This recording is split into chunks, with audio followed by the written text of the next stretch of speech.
La vie est en effet un jeu d'apprentissage. Pour commencer le jeu, des étincelles de lumière et de conscience, c'est nous, qui sont attirés par l'expérience sur le plan terrestre, se rejettent hors du tout ou Dieu, le lieu de naissance de toutes les âmes, et fusionnent dans une famille de conscience qui comprend environ 1000 fragments ou essences individuelles. C'est le groupe que l'on appelle une entité. 7 entités sont vaguement liées ensemble dans un groupe plus large appelé cadre. Chaque étincelle de conscience explore d'abord une planète potentielle sous ce qu'on appelle la forme dévique. Un deva est un être énergétique intelligent, sans corps, qui s'occupe de la nature et se fond dans celle-ci. Si, après avoir acquis l'expérience de la planète dans un état dévique, l'ensemble du cadre est d'accord pour commencer la vie physique, chaque fragment doit ralentir son énergie pour devenir solide et commencer le processus d'incarnation sur le plan physique. Toutes les essences individuelles auront des dizaines et des dizaines de vies et rassembleront des quantités incroyables d'expériences qui seront partagées jusqu'au fond avec l'entité entière. Lorsque tous les membres ont terminé tout le cycle de croissance et d'expérience sur Terre, chaque entité fusionne à nouveau en une seule conscience très intime. Chaque fragment partagera alors l'expérience, les sentiments et les connaissances de tous les autres. Ainsi, les essences individuelles de l'entité commencent progressivement à s'incarner sur plusieurs centaines d'années sur Terre en tant qu'êtres humains individuels. Les premières essences à sauter dans les vies terrestres ont tendance à être également les individus les plus impétueux et les plus courageux dans leur vie suivante, et les derniers parmi les plus réfléchis. Avant de prendre un corps à chaque vie, chaque essence détermine elle-même, peut-être avec soin, peut-être pas, quelle culture, quels parents, quel sera le type de corps et le sexe, et à quoi ressemblera la personnalité. Les individus choisissent généralement de se placer à proximité de leur partenaire d'entité afin de disposer de ces autres parties d'eux-mêmes familières et confortables pour des relations. Chaque existence sur le plan physique change et approfondit le point de vue de l'essence. La structure consiste à passer par les niveaux de développement de l'âme. Les 7 niveaux d'âge de l'âme et ce que cela signifie pour le voyage des âmes. L'âge de l'âme est un concept utilisé pour décrire les expériences de croissance de l'âme et le développement d'une âme au fil des vies. Contrairement à l'âge physique, l'âge de l'âme n'est pas déterminé en fonction du temps ou du nombre d'incarnations que votre âme a eues dans le physique. L'âge de l'âme est une description très personnelle et un moyen de suivre la croissance. Cela fait simplement référence à la mesure dans laquelle votre âme a progressé sur le chemin de la croissance et du développement de l'âme. Avec une sagesse spirituelle accrue, l'avancement dans l'âge de l'âme s'accompagne d'un avancement. C'est pourquoi le nombre de vies que vous avez peut être bien supérieur au nombre de niveaux dans n'importe quel âge de l'âme. Aucun âge de l'âme n'est meilleur, pire, en avance ou en retard par rapport à un autre. Au contraire, le rythme auquel une âme se déplace à travers les niveaux est quelque chose de décidé bien avant le début des incarnations.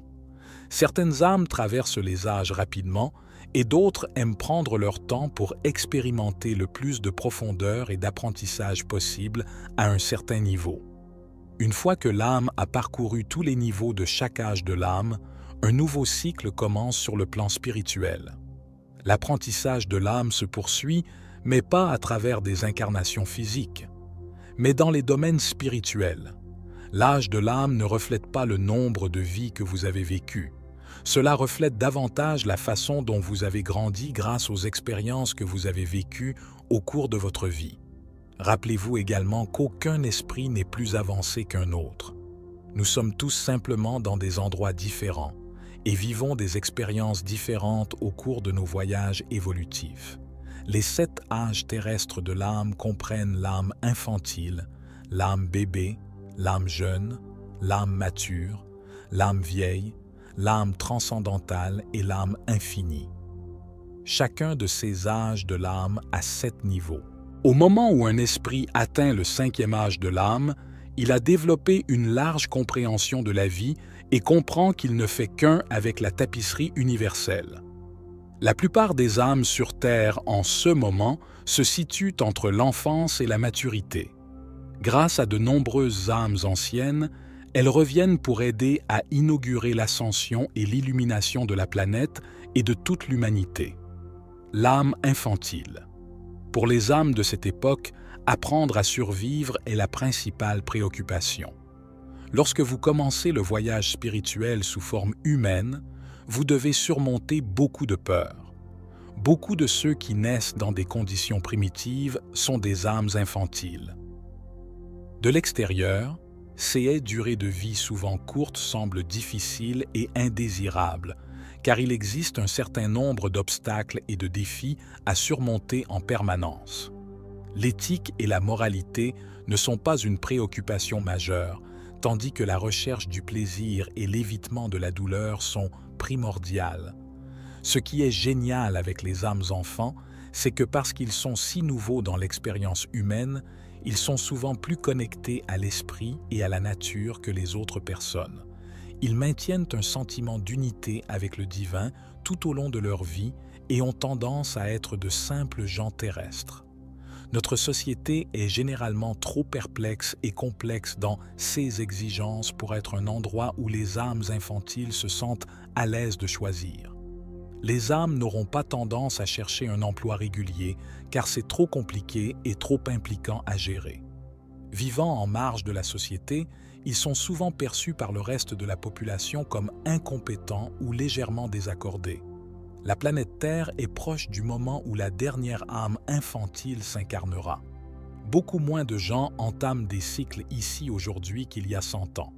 Parce que l'âge médian de l'âme sur la planète se rapproche actuellement de la maturité, toute âme qui s'incarne pour la première fois sera poussée dans un jeu de rattrapage continu. L'âme bébé. Après avoir progressé à travers l'âge de l'âme infantile, qui peut durer jusqu'à 20 à 30 vies, une âme commence l'âge de l'âme bébé.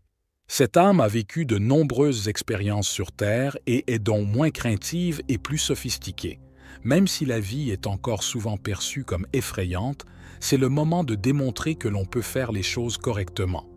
Ces âmes jouissent de structure et d'autorité. Ils poussent tout le monde à se conformer car ils pensent que c'est ce qui mettra tout le monde à l'aise. Les âmes de bébé vénèrent les dirigeants religieux et politiques et sont incroyablement patriotiques, parfois aveuglément. Ils sont fiers de faire les choses de la bonne façon. Ils essaient de vivre une vie bonne et honorable, mais comme il y a encore de la peur en eux, ils ont tendance à se tromper dans cette quête. De nombreux âmes bébés deviennent eux-mêmes des figures d'autorité, des shérifs, des médecins, des avocats, des présidents d'organisations locales. Ils préfèrent une vie simple et ne se soucient toujours pas d'activités existentielles ou spirituelles. Ils valorisent la tradition, la famille et le fait d'être considérés comme de bonnes personnes dans leur communauté. L'âge de la jeune âme. Cet âge de l'âme se caractérise par un besoin d'indépendance et d'obtention de ce que l'on attend de la vie. La vie consiste à acquérir et à exercer du pouvoir, à tester ses limites et à développer une grande physicalité. La richesse est également importante, tout comme la concurrence. Les jeunes âmes se comparent aux autres et comparent tout le monde autour d'elles pour voir qui est en haut de l'échelle sociale et qui est en bas. De nombreux pays actuellement puissants, parmi lesquels les États-Unis, le Japon, la Chine, la France, sont collectivement des lieux de jeunes âmes. En tant que groupe, les citoyens ont une définition matérialiste du succès, ont tendance à se concentrer sur l'avancée et valorisent l'ambition. Si vos actions vous procurent de l'influence, de la richesse ou de l'importance de quelque manière que ce soit, l'action est généralement considérée comme positive ou souhaitable. L'éthique est prise en compte à cet âge, mais passe parfois au second plan par rapport à la réussite. Ce sont de jeunes âmes, des travailleurs infatigables, qui nous ont aidés à faire progresser notre technologie, notre armée et notre changement social. L'inconvénient est que les conséquences de ces avancées ne sont pas pleinement prises en compte et sont considérées comme sans importance face au progrès. L'expérience humaine souhaitée de cet âge de l'âme est simplement davantage d'expérience. Autant d'expériences que possible, en recherchant toujours plus et mieux, sont les caractéristiques déterminantes des âmes jeunes. Ils ont également une préférence pour ceux qui peut être prouvé et sont donc fortement identifiés au corps physique plutôt qu'au corps spirituel. L'expérimentation, l'aventure et la créativité, avec une bonne dose de sens pratique et de motivation, sont tous importants pour une vie réussie à cet âge de l'âme. L'âge de l'âme mature. C'est maintenant que les âmes commencent à avoir le sentiment qu'il leur manque quelque chose. Toutes les réalisations et le prestige accumulés ne semblent plus définir le succès ni créer le bonheur. Ainsi commence la recherche. Et la recherche est une qualité déterminante de l'âme mature. Les questions existentielles difficiles comme « Qui suis-je ? Pourquoi suis-je ici ? D'où viens-je et où vais-je » sont importants pour cet âge de l'âme. Les relations s'approfondissent, la compréhension d'autres perspectives et visions du monde devient plus facile et plus importante, reconnaître et reconnaître les autres en tant qu'êtres émotionnels et spirituels devient la manière normale d'interagir avec les autres. C'est une période intensément interne et introspective. Au lieu de plus de choses, vous découvrirez davantage d'éléments intangibles de la vie. Plus d'amour, plus de spiritualité, plus de sensualité, plus de douleur, plus d'engourdissement, plus de plaisir, plus de compassion et plus d'attention. La créativité découle des âmes matures et il existe une ouverture à l'exploration et à la fluidité de la vie. Les âmes matures ont tendance à prendre de l'importance dans leur société, ce qui est ironique étant donné qu'elles accordent moins d'importance à l'avancement ou au pouvoir. Ces âmes intéressent les autres et sont considérées comme vivant une vie pleine et authentique. Souvent des chercheurs et des enseignants spirituels, les âmes matures ont tendance à être très instruites et pourtant à se contenter d'emplois moins bien rémunérés si cela signifie qu'elles aident la société. L'exploration intérieure de l'âme mature est équilibrée par l'accent mis sur la communauté et les relations. Ils valorisent également les relations humaines avec le règne animal et le monde naturel. Le sentiment de connexion s'épanouit ici, ouvrant la voie à la vieille âme. La vieille âme. Une vieille âme est une personne qui s'est réincarnée au cours de nombreuses vies et, ce faisant, a accumulé des connaissances, de la sagesse, des expériences et des leçons de vie à chaque incarnation. L'âge de leur âme est bien plus avancé que leur âge physique. Ils ont traversé de nombreux niveaux de réincarnation et ont donc mûri et grandi grâce à leurs centaines de vies et d'expériences. Une vieille âme a une vibration plus élevée et est plus consciente de sa connexion avec le divin. À mesure que l'esprit travaille à travers les leçons de vie, remplit les promesses et les contrats de l'âme et évolue, la vraie nature de l'univers et de la vie devient plus claire et toujours présente. Une vieille âme a accumulé une richesse de connaissances et de compréhension, à tel point que le regard de l'individu est à la fois puissant et quelque peu inconfortable. En tant qu'enfant, une vieille âme ne rentre pas vraiment dans les groupes ou les cliques et peut sembler bizarre ou impopulaire. À l'adolescence, la vieille âme peut se rebeller et avoir du mal à se conformer aux règles de ceux qui détiennent l'autorité. À l'âge adulte, ils continuent de vivre une existence luminale et sont parfois considérés comme étranges ou excentriques. L'ermite du tarot me vient à l'esprit. En tant que vieille âme, l'ermite vit une vie quelque peu isolée et parcourt seul un chemin, mais c'est par choix. Les vieilles âmes sont de puissants professeurs spirituels et semblent avoir un moyen d'exploiter leur nature intuitive mieux que quiconque. Ils n'ont pas peur de faire confiance à leur instinct. Ils partagent volontiers leurs plaisanteries de sagesse, leurs idées soudaines et leurs révélations avec ceux qui sont prêts à les écouter. Il y a une tendance chez les âmes plus âgées à mieux comprendre les perceptions des âmes plus jeunes que l'inverse. L'âme transcendantale. Les âmes transcendantales sont ces âmes très avancées et éveillées qui sont revenues sur la planète avec pour mission d'accélérer l'ascension et l'illumination. L'âme transcendantale a maîtrisé le chemin de l'éveil et vit dans un état d'unité éclairé et pleinement conscient. Ils sont montés, mais maintenant ils reviennent dans le monde physique pour servir et éclairer tout le monde.